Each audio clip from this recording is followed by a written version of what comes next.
Pelatihan bakat terus berjalan. Anak-anak berlari di lapangan, mengejar bola dengan semangat, masing-masing membawa tujuannya sendiri. Sementara itu, Yong hanya berdiri mengamati. Ia mulai merasa kecewa. Kelas ini ternyata tidak sebaik yang ia harapkan. Harapannya untuk melihat tim U13 beraksi di turnamen seolah pupus. Pelatih yang ada pun tampak kurang berkompeten. Lingkungan latihan terasa membatasi, dan Yong sangat ingin menemukan pemain aktif dan berbakat untuk dipelajari. Namun, di tengah kekecewaannya, Yong sadar, untuk saat ini, ia harus mengambil apapun yang bisa ia pelajari. Saat sedang memperhatikan sekitar, ia melihat dua orang berbicara.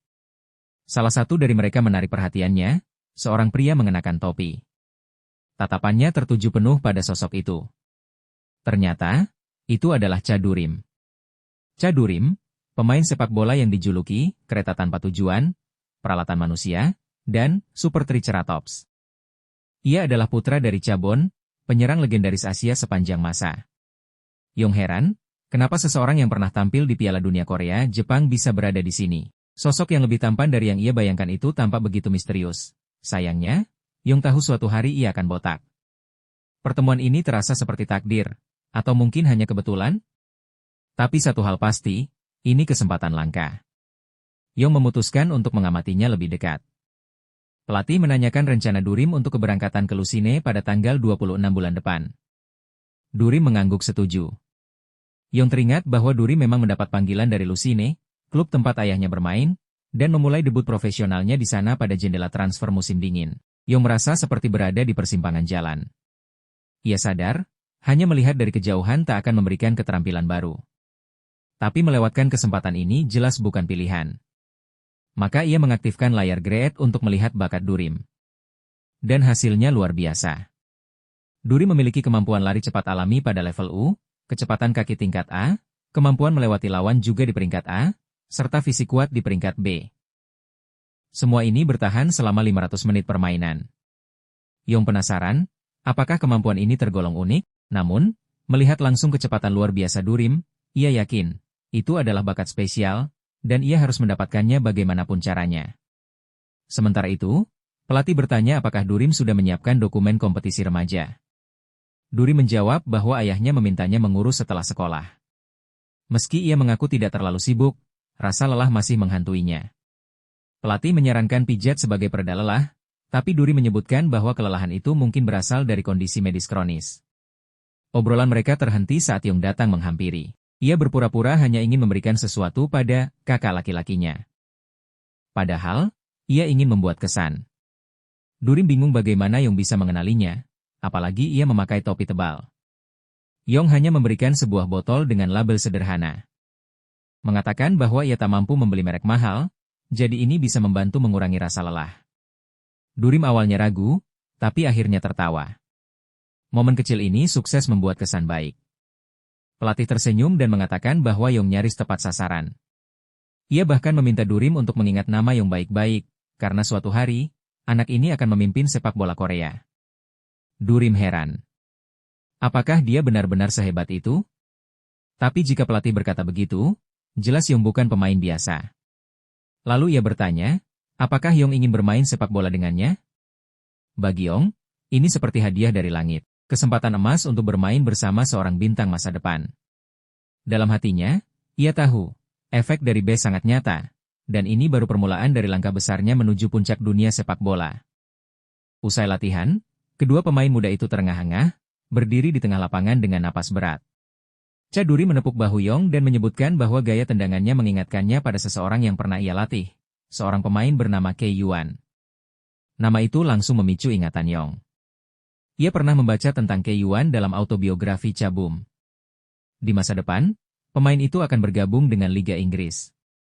Dan sekarang, ia berdiri di depan pelatih dari sosok legendaris itu, yang kini hadir nyata di akademi mereka. Pelatih mereka, Sang Wol, memuji performa mereka dan menanyakan perasaan Durim. Durim hanya menjawab bahwa rasanya menyenangkan, seperti menghidupkan kembali masa-masa lamanya. Dalam dunia sepak bola, katanya, pemain memecahkan masalah dengan sepak bola itu sendiri. Meski setuju, Durim juga mengungkapkan bahwa ayahnya jarang di rumah. Ia belum sempat bertemu dengan Ho Yong, adik dari pemain muda ini, tapi ia akan mencoba di lain waktu.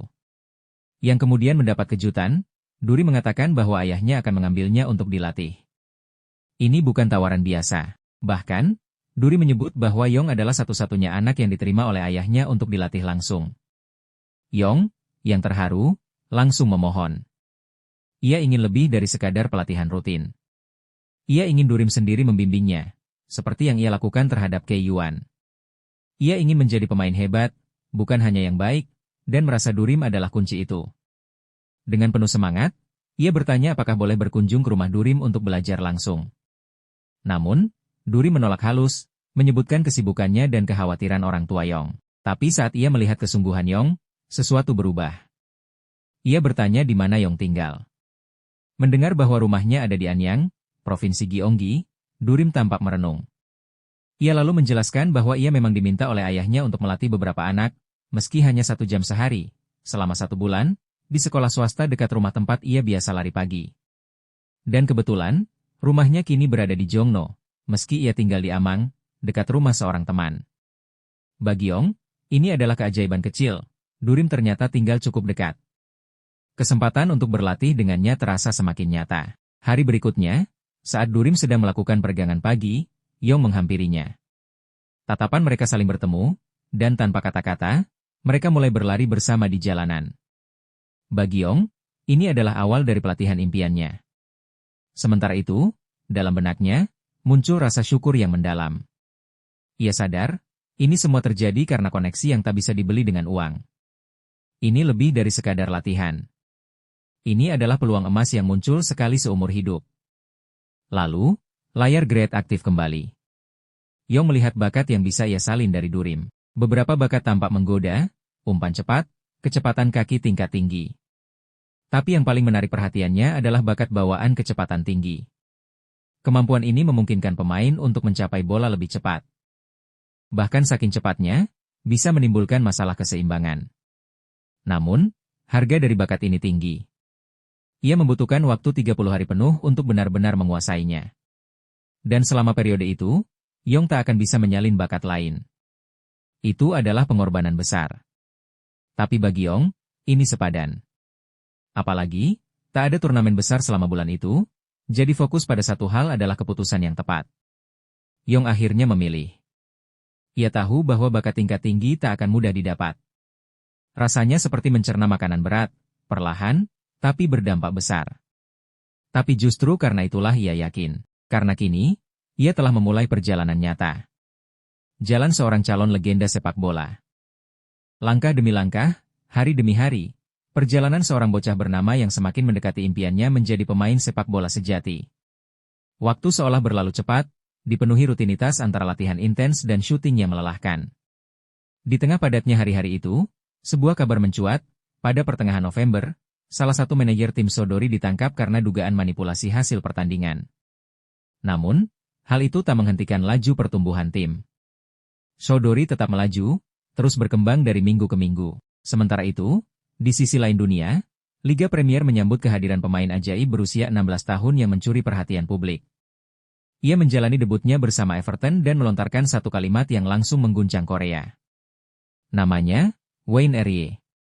Momen itu seolah mengulang sejarah tahun 2002, saat dunia mulai mengenal Cristiano Ronaldo. Sebuah sinyal bahwa bintang baru telah lahir, dan bagi Yang, ini menjadi motivasi besar, sebuah mimpi tentang masa depan yang terus hidup dalam dirinya. Tanggal 11 Desember, ia menjalani debut resminya di NFC. Tapi kali ini terasa berbeda. Lebih dari sekadar pertandingan, ini adalah panggung besar. Pertandingan disiarkan secara langsung, dan hadir pula anggota Asosiasi Sepak Bola Korea serta sejumlah wartawan yang membawa kamera mereka, menyorot setiap gerak para pemain muda. Ketegangan melanda, namun sang ayah hadir. Dengan tenang, ia memberikan dukungan kepada putranya, mengingatkan bahwa tak perlu gentar hanya karena lawan terlihat lebih tinggi. "Kamu pandai bermain bola," katanya. Dan dengan kepercayaan itu, Yang melangkah ke lapangan. Komentator pun memperhatikan, menyebutkan bahwa gerakan yang kini jauh lebih tajam. Seorang pengamat menyetujuinya, menambahkan bahwa performa yang bukan semata karena keberuntungan, ia memang punya bakat sejati. Lelucon ringan sempat mewarnai suasana, tetapi semua tahu, hari itu bukan hari biasa. Ini adalah tantangan besar bagi Sodori. mereka akan menghadapi salah satu tim muda terkuat dunia, São Paulo FC dari Brasil. Klub yang tak asing lagi bagi penggemar sepak bola. Klub yang telah mencetak legenda-legenda seperti Leonardo, Cafu, dan Rivaldo. Dan kini, tim muda mereka datang ke Korea untuk mengikuti kejuaraan dunia remaja FIFA, turnamen bergengsi yang diselenggarakan oleh KFA dan MBS. Pertandingan persahabatan ini tak hanya menjadi ajang uji kemampuan, tetapi juga kesempatan emas untuk menarik perhatian publik. Namun, rasa gugup menghantui. Saudori sudah berlatih keras, tapi menghadapi São Paulo bukan perkara mudah. Para pemain Brasil bukan hanya lebih tua, mereka juga lebih besar, lebih cepat, dan lebih berpengalaman. Di antara mereka, ada satu pemain yang mencuri perhatian, Douglas Costa muda. Dalam satu momen, ia menendang bola hanya dengan tumit, tanpa melihat, dan seorang rekan langsung memanggilnya. Pelatihnya pernah berkata bahwa jika ia mencetak 10 gol, ia akan dibawa ke taman hiburan. Tapi Douglas bukan sembarang anak-anak.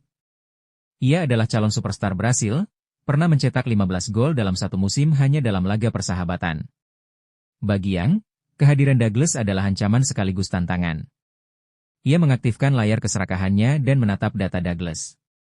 Anak ajaib ini memiliki rating B, kaki seperti mesin, dan otak sepak bola yang jauh di atas rata-rata. Namun, bakat luar biasa ini datang dengan harga yang sangat mahal. Bisa jadi terlalu mahal untuk Yang. Tapi apakah itu akan menjadi batu sandungan, atau motivasi untuk melampauinya? Pelatih Saudori pun menganalisis kemungkinan mereka. Dengan Costa di tim lawan, mencetak 10 gol bukan hal mustahil bagi São Paulo. Tapi ada satu hal menarik, pelatih Brasil, Carlos, tampak santai. Ia tahu, dengan tim seperti ini, mereka bahkan tak butuh taktik rumit. Ia memanggil Douglas dan rekan-rekannya, dan anak-anak itu mendekat dengan ringan, seolah kemenangan sudah di tangan. Di lapangan latihan yang cerah, Carlos mencoba menenangkan Douglas. Ia mengingatkan bahwa ini hanyalah pemanasan, yang terpenting adalah pertandingan minggu depan. Namun, misi hari ini tetap jelas, Douglas harus mencetak 10 gol. Dengan percaya diri, Douglas menyambut tantangan itu, menyamakannya seperti mencuri permen dari bayi. Tak lama kemudian, ia menghubungi Casemiro, bertanya apakah ia sudah melihat pemain nomor 7 yang tengah berlatih sendirian, seseorang yang akan jadi lawannya dalam duel 1 lawan 1. Saat Casemiro menduga itu adalah Hoyang, Carlos menambahkan bahwa ini bisa jadi kesempatan untuk belajar sesuatu. Ucapan itu sedikit menyentuh ego Casemiro. Ia bertanya, apakah pelatih meragukan kemampuannya? Tapi Carlos hanya tersenyum, menyuruhnya tetap tenang. Hari ini, mereka akan melihat seperti apa kemampuan si anak muda itu. Dan jika Casemiro bisa menghentikannya mencetak gol, tim mereka akan mendapatkan hadiah spesial, pergi ke taman hiburan. Carlos kemudian mengumpulkan seluruh tim. Hari ini mereka akan bermain dalam format 8 lawan 8, pertandingan yang telah mereka lakukan jutaan kali. Tapi kali ini, kondisi lapangan jauh lebih baik. Di lini tengah, mereka diminta untuk menciptakan peluang dan bermain cerdas. Kepada penjaga gawang, Carlos memberi peringatan, waspadai tembakan jarak jauh. Sementara itu, Casemiro menyimpan tekad dalam hati, ia tak akan membiarkan tim muda itu menang, terutama dengan satu pemain yang membuat suasana berbeda. Ya, Hoyang. Meski ia 15 cm lebih pendek darinya, Casemiro berjanji akan menghentikannya mencetak gol. Tapi pada akhirnya, semuanya bergantung pada Douglas. Jika dia bisa mencetak 10 gol, taman hiburan sudah menanti mereka. Sebelum pertandingan dimulai, Casemiro menepuk bahu Douglas, berkata mereka pasti bisa. Douglas mengangguk penuh keyakinan. Laga pun dimulai, pertandingan bersejarah antara Sapao dan Saudori. Tim Sapao langsung memegang bola, bermain rapi sejak awal. Tidak ada gerakan yang sia-sia. Umpan-umpan mereka terorganisir, sebuah ciri khas tim kelas dunia. Mereka mendominasi dengan penguasaan bola, membangun serangan dari tengah lapangan. Komentator menyoroti perbedaan fisik antara pemain Asia dan Barat. Anak-anak dari Amerika Selatan memang tak setinggi pemain Eropa, tapi mereka punya kelincahan dan insting sepak bola yang tajam. Tim Saudori kini menghadapi tantangan besar, melawan tim yang lebih besar dan secara fisik mengintimidasi. Sebuah suara bertanya-tanya, apakah skuad mereka terlalu tipis? Komentator lainnya berseloroh, hanya Yang dan Buan yang jadi andalan mereka. Untungnya, mereka bermain di kandang sendiri. Di tengah permainan, Douglas Costa mengenakan jersey nomor 9. Ia menggiring bola dengan percaya diri. Sentuhan pertamanya panjang, tetapi disengaja, untuk memanfaatkan kecepatannya yang luar biasa. Dalam sekejap, ia merusak formasi pertahanan lawan. Ia melesat, memanfaatkan celah, dan bersiap menendang, satu peluang emas untuk mencetak gol pertama. Namun, sebuah kejutan terjadi. Seseorang muncul dan memotong arah tembakannya. Itu adalah Yang, berdiri tepat di antara bola dan gawang, dengan tenang dan percaya diri. Douglas tampak kaget, nyaris tak percaya. Ia bertanya-tanya, apakah tendangannya benar-benar diblok? Tapi Yang hanya berdiri di sana, tersenyum, menatapnya langsung.